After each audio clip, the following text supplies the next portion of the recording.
So guys let us discuss your most important मैंने लिखा हुआ है। मोस्ट इम्पॉर्टेंट रिएक्शन है ये तीनों की तीनों, एंड ये आपका पार्ट है मेथड ऑफ प्रिपरेशन का, method of preparation of amines. ठीक है, यहाँ से आपका कॉम्पिटिटिव एग्ज़ाम आप लगा लो या सीबीएसई बोर्ड, यहाँ से 100% क्वेश्चन पूछता है।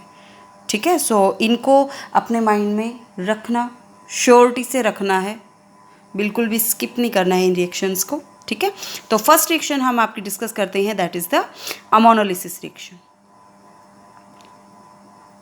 Ammonolysis of alkyl halides. देखो बेटा, हमने आपका एक रिएक्शन की थी 10th यूनिट में। रिएक्शन में हमने क्या किया था, वो रिएक्शन आपकी थी डीहाइड्रोहेलोजिनेशन रिएक्शन। ठीक है, एलिमिनेशन, बीटा एलिमिनेशन हमने की थी। वहाँ पे जर्नल सी बात है, वो उसको समझ के चलना।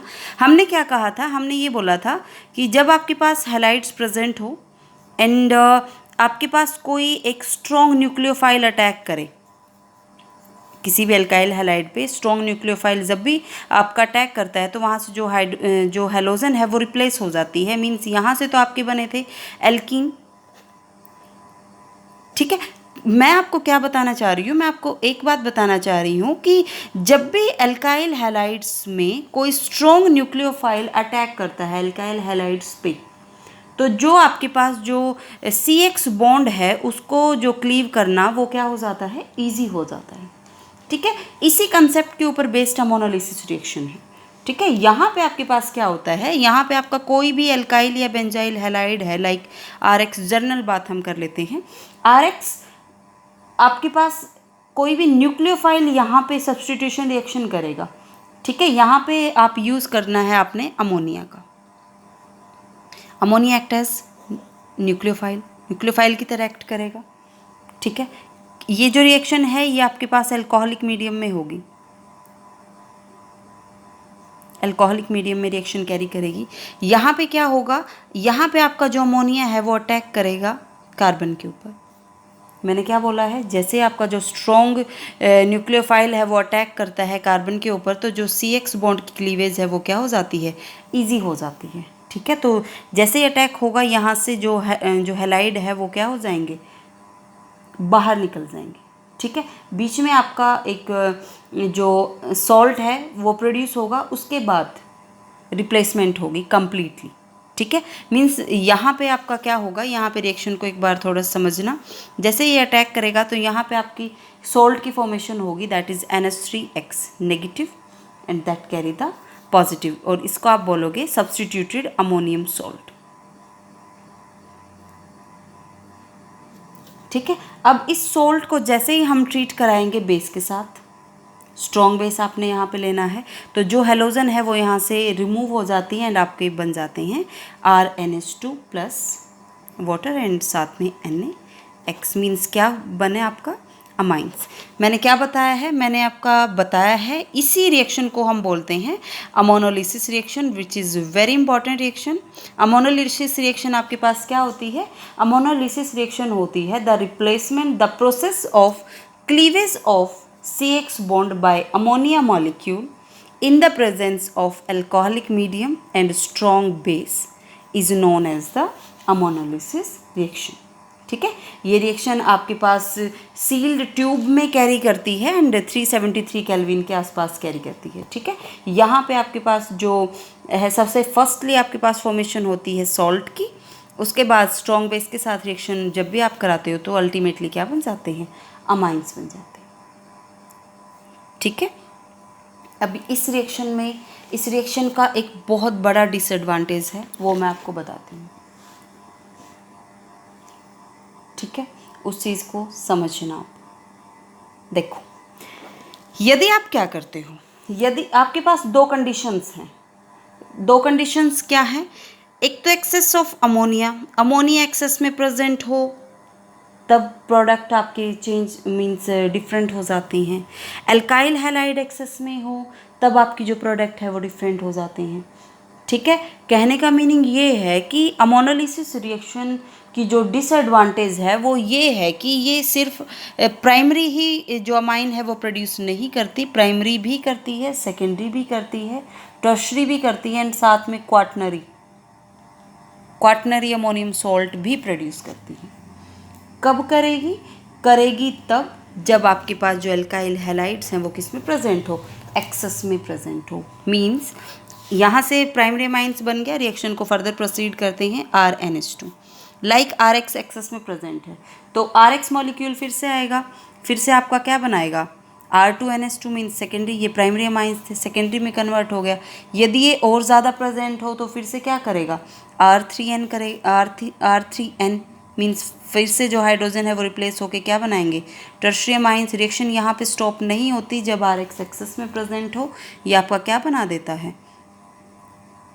ये आपका क्वाटनरी अमोनियम सॉल्ट बना देता है। ठीक है, कब बनाएगा? जब आपका जो एल्काइल हैलाइड है वो एक्सेस में प्रेजेंट हो। ठीक है, लेकिन यदि आपको चाहिए अमोनोलिसिस रिएक्शन से only primary amines, then you have to take ammonia in excess. So इस क्वेश्चन को अपने माइंड में सेट करो। ठीक है, जब अमोनिया एक्सेस में होगा तो वहाँ से जो मेजर प्रोडक्ट है वो क्या बनेगी, प्राइमरी अमाइन बनेगी। तो कंडीशन आपसे पूछ सकते हैं कि कंडीशन क्या होती है अमोनोलिसिस रिएक्शन की, if you want primary amines as a major product. ठीक है, सो ये रिएक्शन है, बहुत इंपॉर्टेंट है, इसका ये पॉइंट बहुत इंपॉर्टेंट था जो मैंने आपको बता दिया। ठीक है, फिफ्थ या सेकेंड आप की जो इम्पोर्टेंट क्वेश्चन का पार्ट है that is the Gabriel phthalimide reaction. ठीक है, गैब्रियल थैलामाइड मीन्स थैलामाइड से रिएक्शन स्टार्ट होगी, इनिशिएट होगी। इस रिएक्शन की एक खास बात मैं आपको बता दूं, सबसे पहली बात तो प्राइमरी अमाइंस बनाती है। प्राइमरी अमाइंस की प्रोडक्शन के लिए हम गैब्रियल थैलामाइड रिएक्शन का यूज़ करते हैं, but aliphatic primary amines, not aromatic. Aromatic primary amines ये प्रोड्यूस नहीं करते। ठीक है, रिएक्शन क्या होती है वो देखो। ठीक है, थैलामाइड है आपके पास, थैलामाइड आपके पास देखो क्या होता है, CONH, this is the phthalimide. बहुत बार ये कंपाउंड हम कर चुके हैं। जब आप थैलिक एसिड को रिएक्शन, थैलिक एसिड आपके पास क्या होता है, COH पॉलीमर जब चैप्टर कराया था वहाँ पे मैंने थैलिक एसिड आपको बताया था क्या होता है। ठीक है, तो थैलिक एसिड को जब आप अमोनिया के साथ ट्रीट कराते हो तो वहाँ से आपका क्या बनता है, थैलामाइड बनता है। ठीक है, by the removal of 2 water molecules. ठीक है, उसके बाद हम क्या करते हैं, आपके पास थैलामाइड जो बना है उसको हम ट्रीट कराते हैं विद द पोटाशियम हाइड्रोक्साइड। ठीक है, किसकी प्रेजेंस में, इथेनॉल की प्रेजेंस में। इथेनॉलिक मीडियम में हमने इसको बेस के साथ ट्रीट कराया, बेस के साथ ट्रीट कराया तो जो ये हाइड्रोजन है ये जनरली रिप्लेस हो जाएगा एंड आपके पास बन जाएगा CONK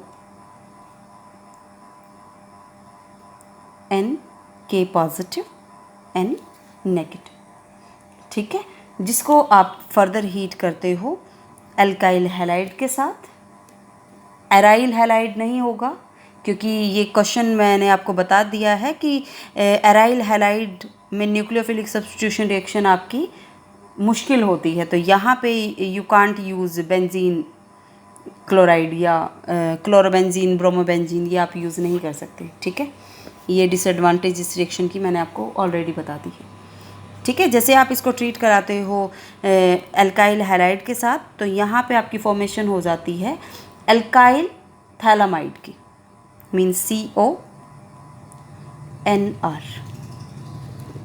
ठीक है, अब हमारा मेन मोटिव है इस बॉन्ड को यहाँ से ब्रेक करना। ठीक है, so we have to use base. Aqueous medium में हम बेस का यूज़ करेंगे। ठीक है, जैसे आप यहाँ पे बेस का यूज़ करते हो तो जो ये बॉन्ड है ये क्लीव हो जाता है, आपके पास प्राइमरी अमाइंस बन जाते हैं, hydrogen hydrogen primary amines, and साथ में आपका सॉल्ट की फॉर्मेशन हो जाती है that is COONA positive O negative.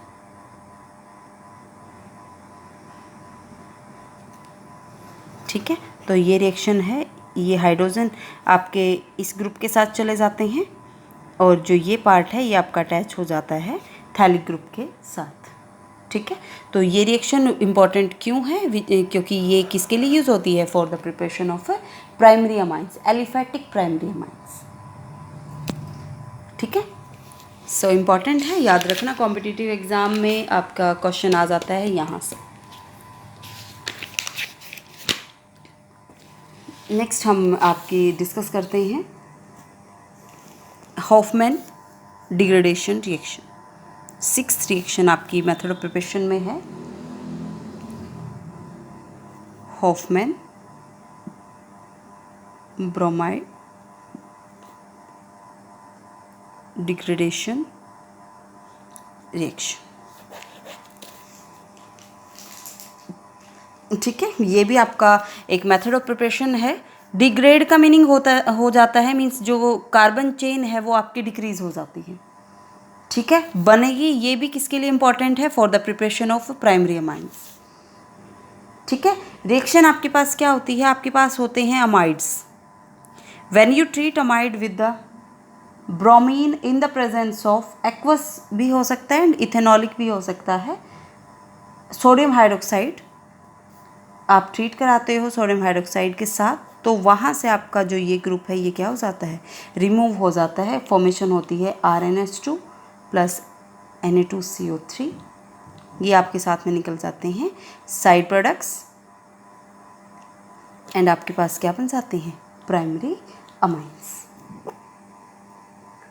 ठीक है, सो ये रिएक्शन आपकी इम्पॉर्टेंट क्यों है? रिएक्शन इम्पॉर्टेंट इसलिए है क्योंकि ये यदि आपको क्या करना हो, आप कन्वर्जन कर रहे हो एंड आपको कहीं ऐसी रिक्वायरमेंट हो जाती है कि कार्बन जो चेन है वो आपको छोटी करनी है, you have to decrease the carbon chain, तो you can use that reaction. Degradation means जो डिक्रीज है कार्बन चेन है वो क्या हो जाती है? आपकी स्मॉलर हो जाती है बाय द 1 कार्बन। ओके, सो ये आपका मेथड ऑफ प्रिपरेशन का पोर्शन था। नेक्स्ट जो कंसेप्ट है वो हम डिस्कस करेंगे फिजिकल प्रॉपर्टीज़ का। ठीक है, थैंक यू।